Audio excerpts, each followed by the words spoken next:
today's video is going to be a book review, and it's a book that I've been anticipating for a very long time now, and I didn't think I was going to get it as soon as I did. I thought originally I was going to end up getting it in May, but it came a couple of weeks into April, and that is A Love Letter Life by Audrey and Jeremy Roloff.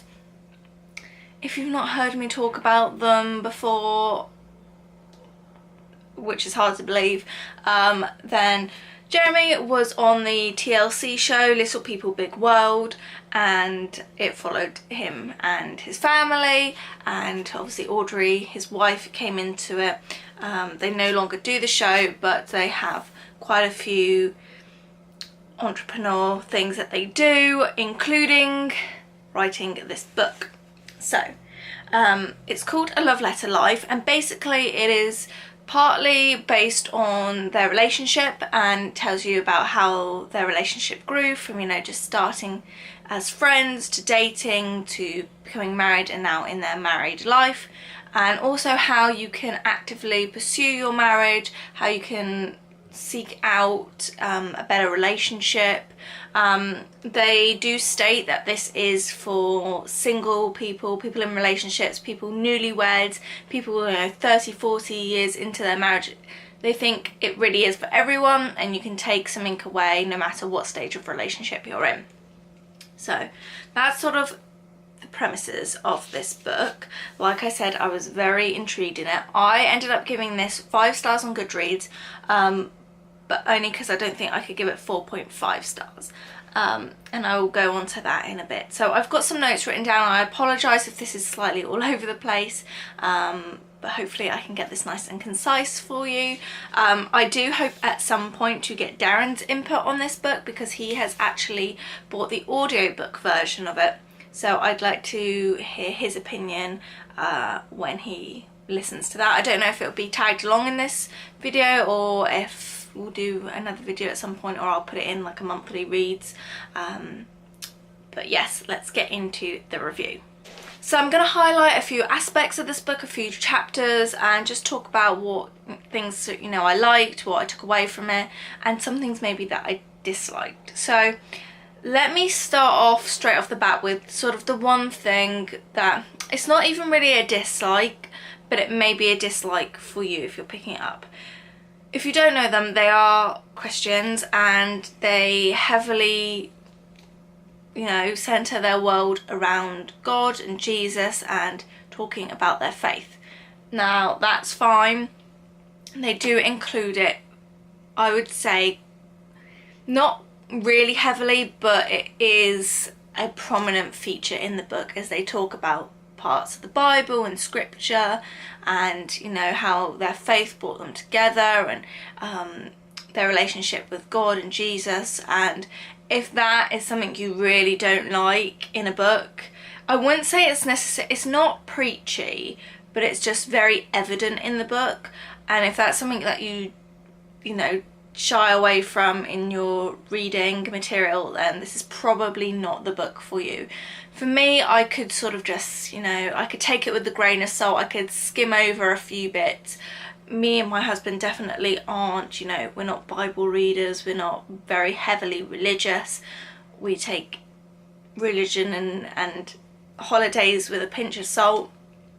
And that's just something that I've gotten used to, like, following their journey, is I know they're very religious, and I have a way of sort of filtering that through, I guess. So just something to bear in mind going into it. They do talk slightly a lot about their faith and how that's had a part in their relationship, which is fine, I think. And I've read a couple of other reviews online. It has obviously deterred people, and, you know, they've rated it down because of that, because they don't have the same beliefs. If you are a Christian, this book then is 100% for you. And like they said, they think of it as being for everyone, whether you're single, married, in a relationship. And I can definitely see that, because you're obviously, you know, following their journey from, like, being friends, being long distance dating, and then becoming married. So I do think you can take things here and there. I think if you're single and a Christian, then this is going to really home into you. but if you don't have a faith aspect and you're single, it might be hard to relate to, just based on their beliefs and their approach to being single, you know, finding a future partner. So that's what I'll say about that. I could definitely relate to things being, you know, they were in a long distance relationship, me and Darren were, before he moved in, and then we got married. So I could relate to that, and overall what I liked about this book was hearing their love story.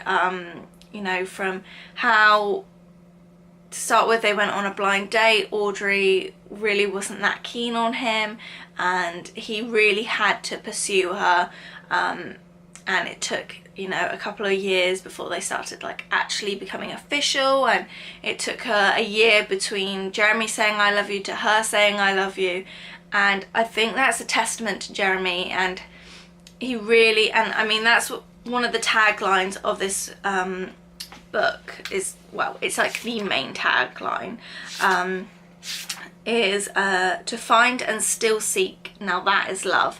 So, you know, he'd found her, but she, you know, wasn't hook, line and sinker. She was holding off, and he patiently pursued her for a year and just, you know, gave her that time and space to sort of figure it out. And I think that that's really a credit to him, because, you know, so many guys would just be like, well, she's not interested, I'm gonna go look for the next person. But because he was so drawn to her, he was like, you know, this woman is worth, you know, pursuing and waiting for. So one thing that they say in the book is, when you're looking for a potential partner, is find a best friend first. Because when you talk to married couples, whether they've been newlyweds or, you know, married for decades, they always say, you know, they married their best friend. And I can say that myself about Darren. He's definitely my best friend, and they're saying that when you've got that friendship, you've got that base, you've got that structure, because a couple years in, a decade in, those initial butterflies, those initial, you know, sparks might fade slightly. That sort of romance might fade away in the relationship, but underneath, you've still, if you've married your best friend, you've still got that, you know, solid base, and it's not gonna crumble. You know, you didn't just marry them for, you know, the feelings that they gave you there and then, and the sparks that happened. You like them for the person, and I think that was a really important thing.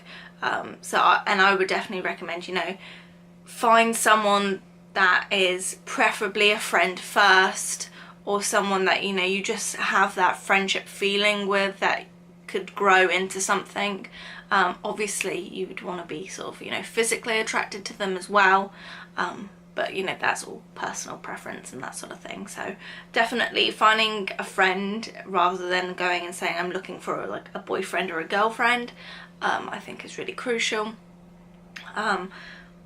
One thing that Jeremy mentioned is how he was very insistent that his family and friends had an opinion on Audrey, because when you're in, you know, that new relationship, you become in a bubble, you have those rose-tinted glasses, and you can see things, or you think of things that you want to see or you want to hear. You sort of ignore the things that maybe you don't, whereas friends and family can really tell you the hard truths, tell you what they think of you. And Jeremy's friends, you know, said to him, you know, you being with Audrey, this is the best version of you that I've seen. Some of your past girlfriends, you know, you've been in a really like weird dark place, but this is like such a great relationship. It's the first time I've seen you like properly smile in ages. And friends and family members that have an outside look on the relationship can really tell you some home truths. And although they talk about God a lot, and how, you know, they feel that he has, you know, a very big impact on their relationship, and he can, you know, mold their relationship, I don't think you have to believe in God to realise that everything happens for a reason. That is a big thing that I try and incorporate into, you know, my life mantra, really.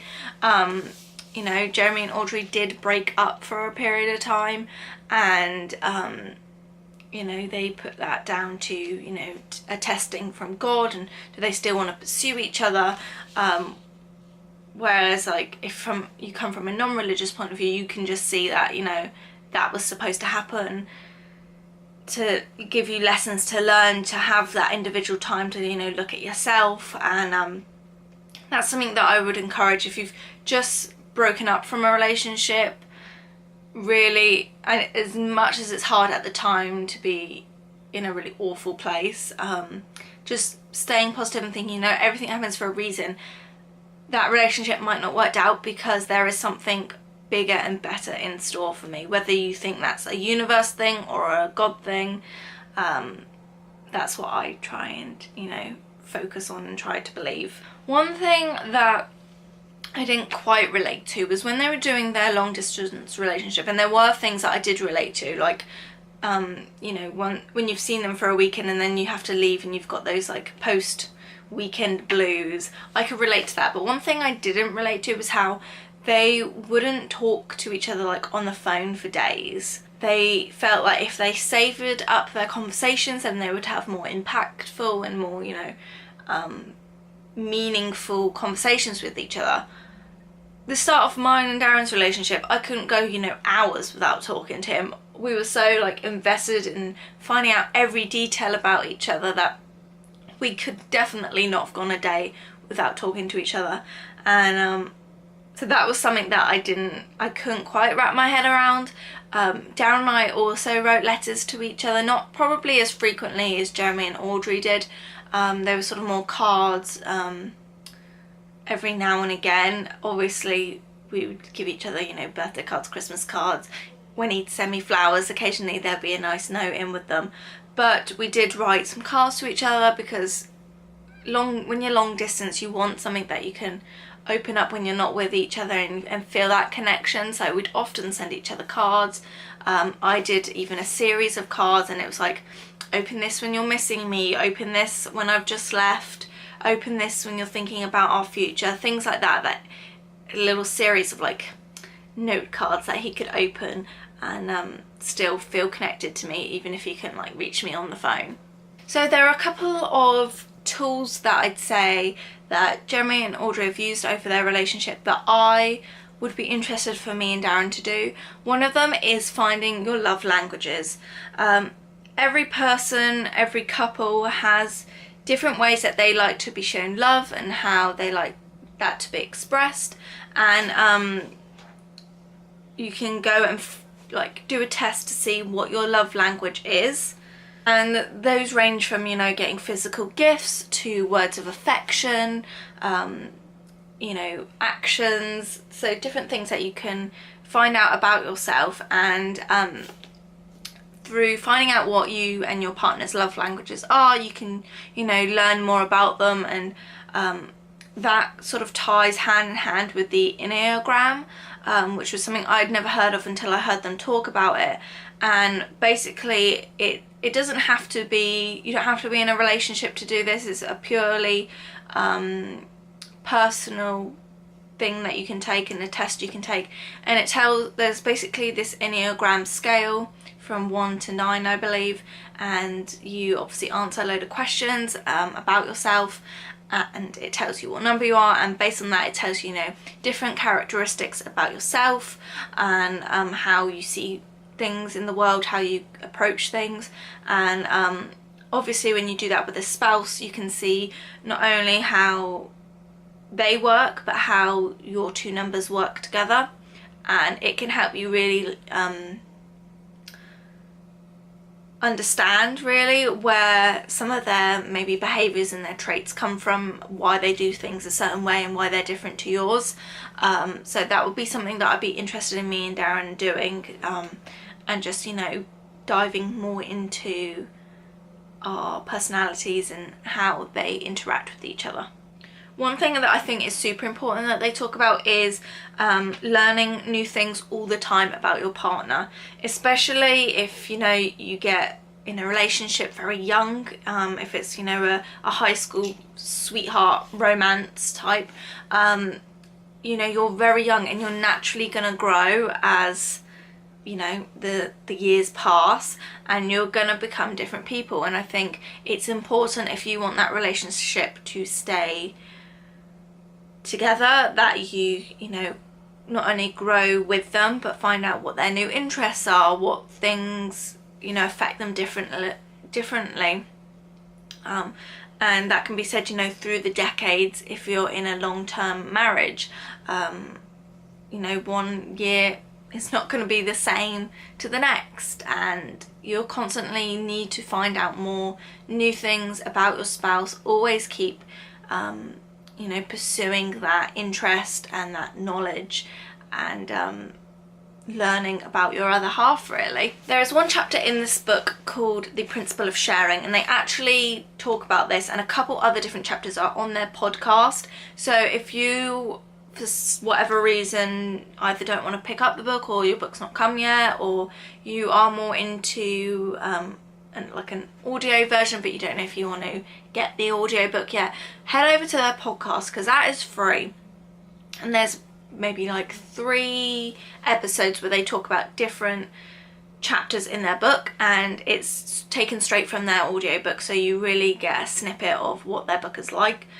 And one of those episodes is on the principle of sharing, and I think it's quite interesting. It's basically saying, if your partner has, you know, a great interest in something, for example, Darren really likes football. I do happen to like football a little bit, but if I had absolutely no interest in football going into our relationship, and I could see that he was so, you know, passionately involved in it, then there must be something worth looking into about this interest, because he is so passionate about it and loves it so much. So the principle of sharing basically encourages you to look at your other half's interests and, you know, try and participate in them and get an interest for them, or even just, you know, finding out more about it to see why, you know, it's such a big part of their life. And I think that's quite interesting, and it's happened quite recently, I feel, with me and Darren. You know, books are a massive part of my life. I love reading.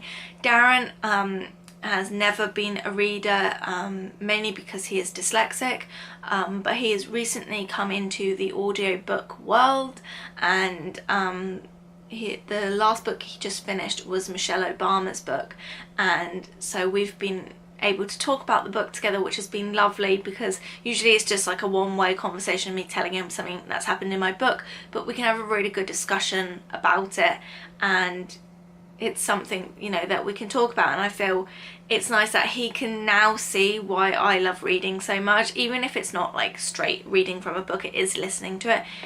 He finds it relaxing and he understands why I like to read now. So that has been a good part of our, you know, journey together. The principle of sharing can become very one unit, and as much as, yes, relationships, you need to be, you know, bonded, come together as one for many different reasons, I do believe that you need to have some individual time on your own, whether that be to creatively, you know, do a hobby, or just, you know, having some self-care you time. And I don't think in the book they're saying that you can't have that at all, but it very heavily encourages you to become one unit, and, you know, like one unit only. And I think it is important to have separate interests. For example, you know, I heavily watch YouTube, I do my knitting. I know Darren is never going to learn how to knit, and I'm fine with that. That is like my thing.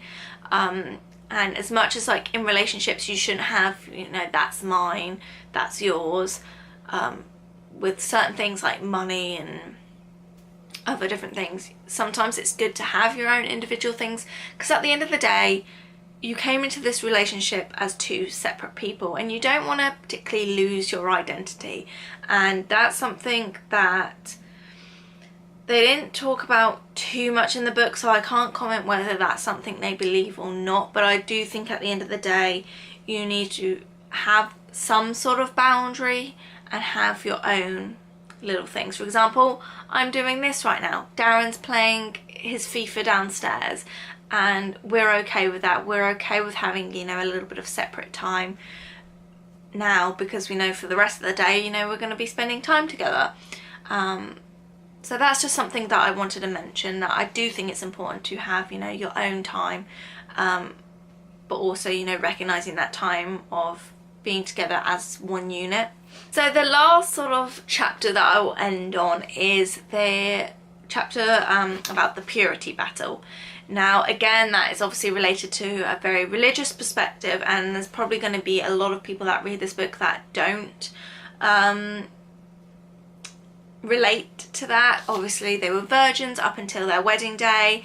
They very strongly believed in, you know, holding out for their wedding day and the purity battle, and they talk more in depth about that in the book, and how there were some things that they did. So like they would set an alarm so she knew that she had to like go home for the night, and she wouldn't end up, you know, staying in a bed with him together, and you know, that could possibly lead to things that they didn't want to happen. So they talk about sort of that side of things, and again, leading back to the religion, it's very sort of hand in hand. If this is not something that you believe in, this chapter may be one that you want to sort of skip over or just read very lightly. I found it interesting to read their point of view, and you know, see what their thoughts were. I think even if you read this book, like, you don't have to agree with everything they say, like, because everyone's different, everyone has different beliefs and morals. And one thing that they talked about was how, and I agreed with some of it but not all of it, and that was their view on porn. And you know, they come from quite a religious background, and how they don't particularly agree with it, and they think that it can lead to, you know, infidelity and a lot of conflict in relationships. I think in today's society, obviously there are two extremes to it, and it can give very unrealistic expectations of a relationship. But I also think it can help some relationships build and, you know, see what they like.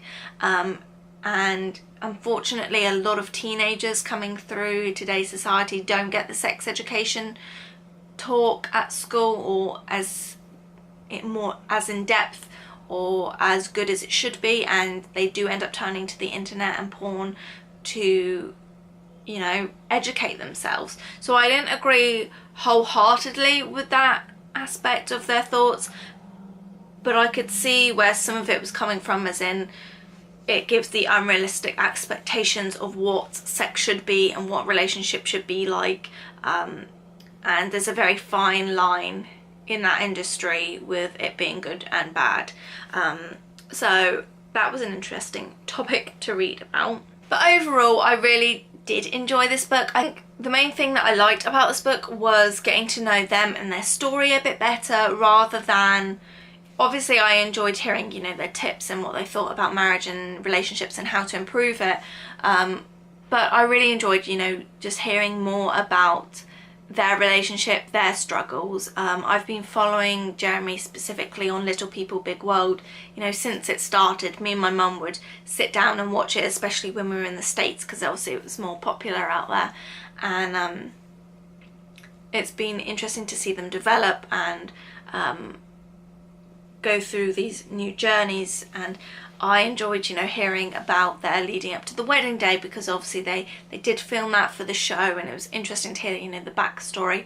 And I think I would have liked a little bit more on that, more about all the sort of behind the scenes stuff. I would have liked, obviously they were long distance for quite a bit of it, but I would have liked more on, you know, the behind the scenes of filming, and they did touch on it, but you know, they talked about, you know, arguments that they'd had and things like that, and showing that, you know, their relationship's definitely not perfect, and no one's really is, and I liked, I think, that personal aspect more than the tips and advice that they had to give and like wisdom they had to share.